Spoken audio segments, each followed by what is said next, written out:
Hello, we are back. Okay, I hope everyone's feeling blessed, feeling lovely, having a beautiful, wonderful weekend. I want to come on here and give some words of encouragement to my people, my chosen ones, my underdogs. And this story is about Joseph. If you haven't read it, I recommend you read it. It's Genesis. It's like the start. And even though I'm still reading through my Torah, I call it Torah because people will take me seriously if I say Torah, because that was the actual book. So I try to read it like front to back, but then there's times when I just want to read certain chapters or stories. Like the other day I read the whole of Revelation at 4 a.m. because I just randomly was just like, I just need to read it. I just picked it up and just read it. I did the whole chapter. And for me, I hate reading. So the fact that I did that, I was like, I know I can do this. And then I came across the chapter of Joseph. And so basically, Joseph, he was one of the brothers of the 12 tribes. And his brothers sold him to Egypt. And basically, he then had to become a servant to the ruler of Egypt. And just being that, you know, in the king at the time, the ruler's house, and do what he says.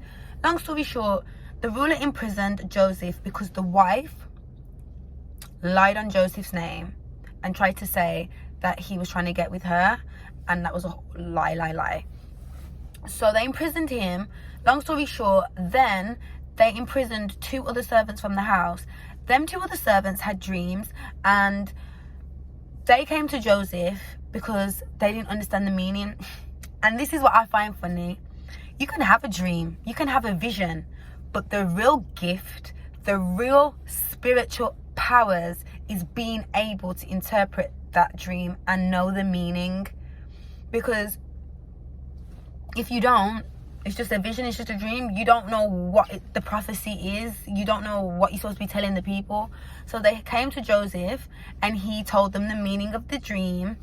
And at the end, he said to them, you know, when you go back to the house, tell the ruler about me, have some nice words and what I did for you. And, you know, just don't forget what I did for you in here.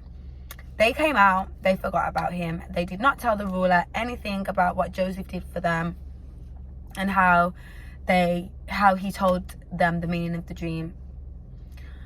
Long story short, Joseph came out of prison, and basically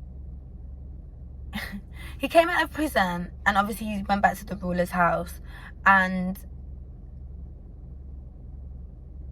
long story short, Joseph became ruler of Egypt after that, after he came out of prison. And even when he was in prison, the prison people back then, they gave him the whole like floor to look after, because that's how much God had his hand on Joseph. He was still looking after him even while he was incarcerated. I hope that's how you say it. And my point here is, all the trials and the tribulations that you go through, that you're confused about, that you don't understand, the people mistreating you, and you constantly trying your best and not feeling like you're getting to where you need to, or you're seeing other people that you know aren't necessarily putting in the same amount of work that you're putting in, and they're having all these type of good things happen in your life, and you're still here so many years later and you can't see any change or difference. Let me tell you, when I read that story, I stopped worrying.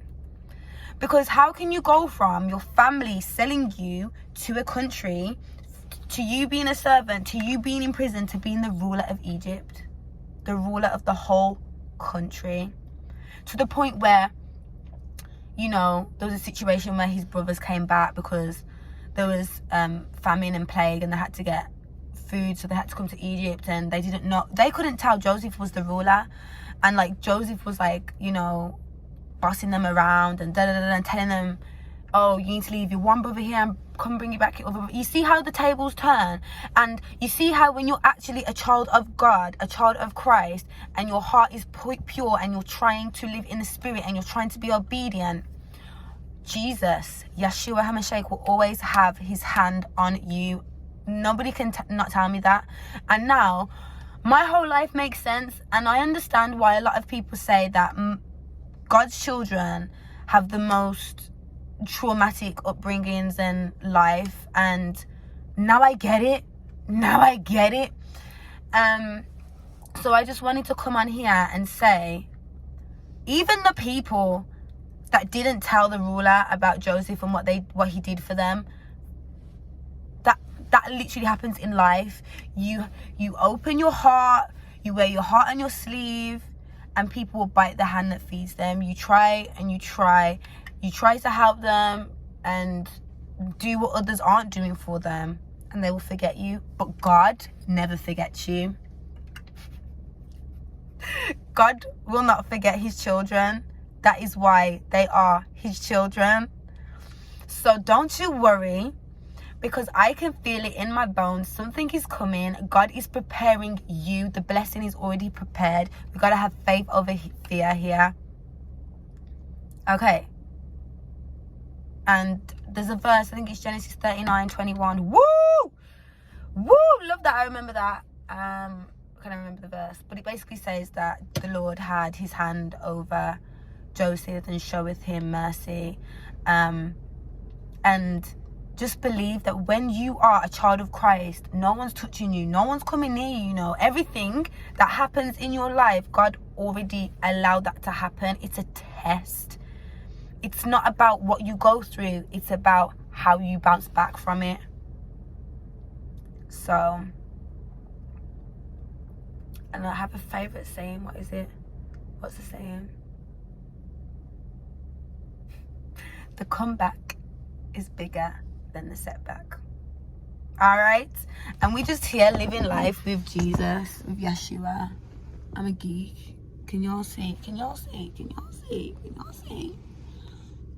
Yeah.